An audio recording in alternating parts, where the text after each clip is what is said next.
Welcome to the Angus Report, a news program for cattle producers. The week's top headlines from American Angus Association headquarters include a 16-year trend on increasing premiums for Angus calves. Healthy calves mean happy cattlemen.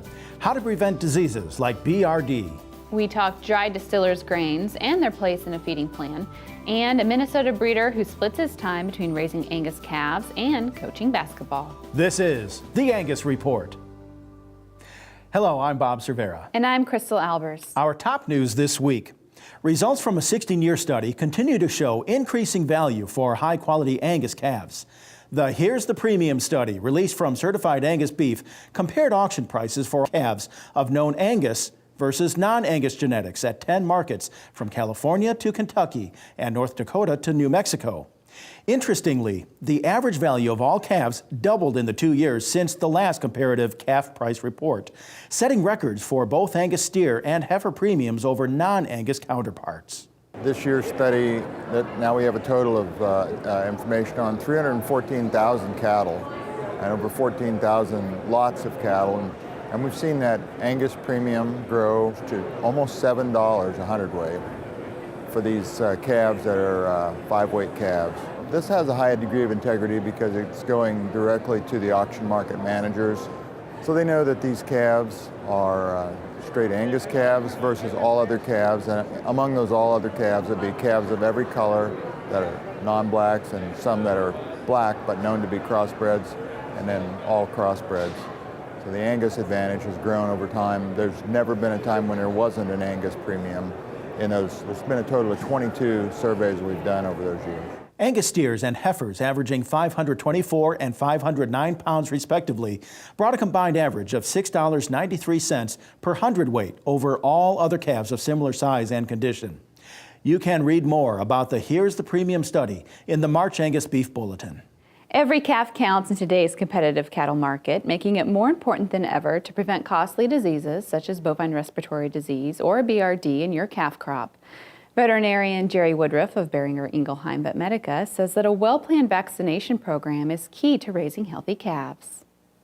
Those calves that are hitting the ground now or soon will, research has demonstrated that we can vaccinate those young calves with a modified live virus vaccine, and we can afford their immune system some good protection against some of those common viral and bacterial pathogens that are noted for causing respiratory disease in calves.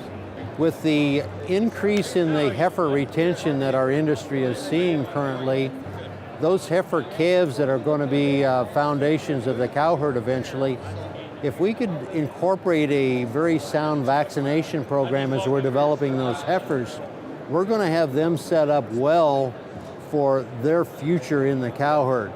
There's also still time for producers to enroll in the Beef Quality Assurance Program free of charge until April 15th, thanks to sponsorship from Beringer Ingelheim. To learn more, visit bivi-bqa.com or bqa.org. Dried Distillers grains have been a common choice in cattle feed rations since the expansion of the ethanol industry.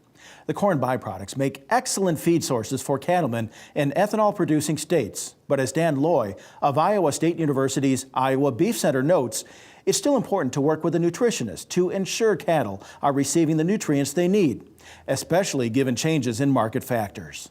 The ethanol industry is a margin industry, just like cattle feeding. They have the input cost, corn, and then they have the value of ethanol and the corn co-products. What the ethanol industry is doing is extracting more value out of the distillers grains by removing part of the oil. And that oil has value for biodiesel use. And it also is part of the reason that distillers grains have had a significant energy value. So the important thing to know is that those corn co-products still are very good feedstuffs. They still usually exceed corn in terms of their energy value, but their value is changing, and being informed, knowing what the value of those products are, doing analysis, working closely with the nutritionist, then the producers can make the proper adjustments. Visit iowabeefcenter.org to learn more about feeding corn byproducts to your cattle herd or for additional herd management tips. The nation's beef cow herd is, not surprisingly, growing. USDA's inventory figures show all cattle and calves reached 89.8 million head as of January 1st, up 1.4% from 1 year ago. According to Oklahoma State University livestock marketing specialist Daryl Peel, except for last year, that's the smallest total herd inventory since 1952.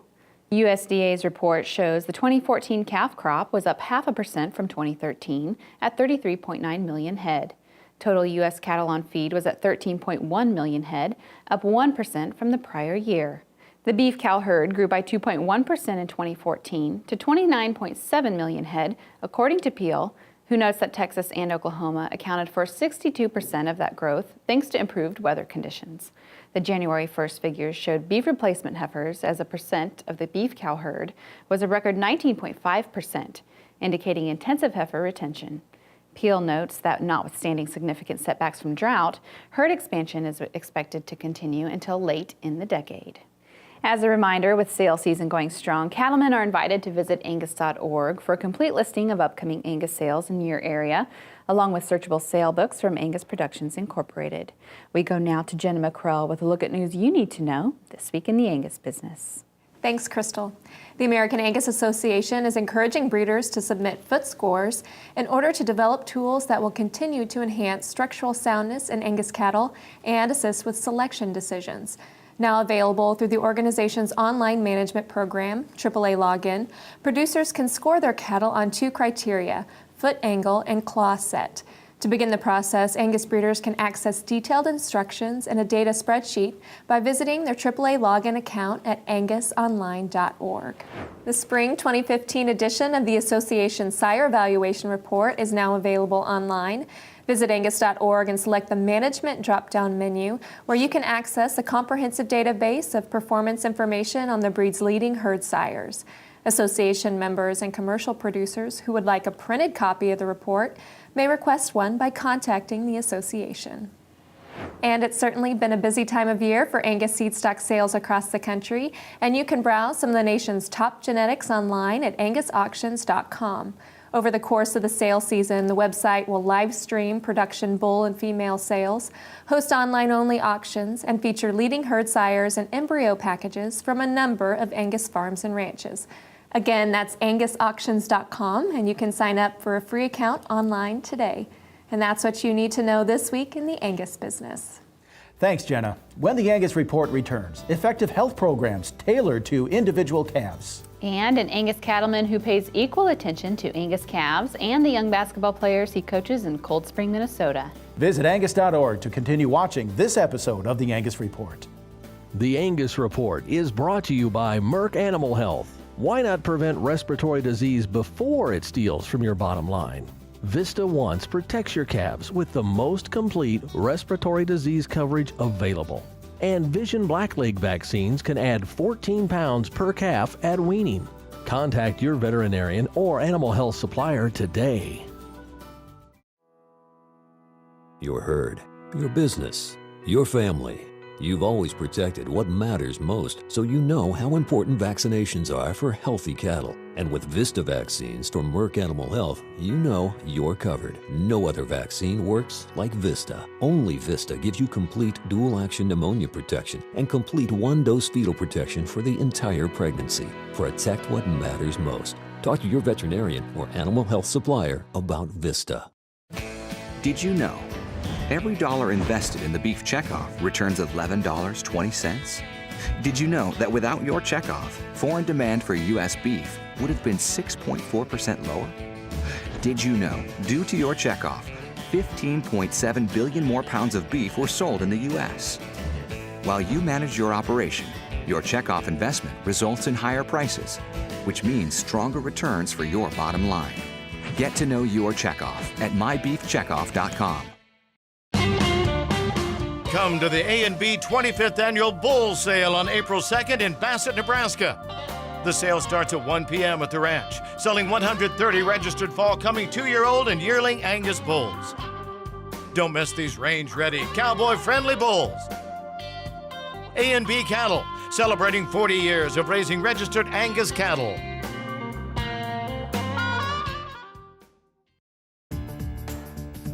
Well, there's no doubt about it. 44 Farms is on the cutting edge of the cattle industry. I bought 5 bulls here last year and had really good success with those, and that's why I'm back. I have an A1 class operation. Bottom line is when you go to sell that calf is worth a lot more. 44 Farms invites you to the Abilene Bull Sale on March 21st, selling 145 Angus bulls. Or find the sale on Superior.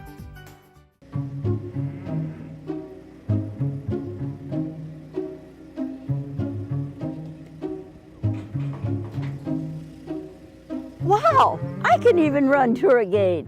Now, we all know it wouldn't be safe to ask your mother to operate just any old livestock system, but Molly Manufacturing's Flight Zone Avoidance System with remote-controlled turret gate is all about the safety. Molly provides the only livestock working system that keeps family, co-workers, and livestock safer when closing gates in high-impact areas.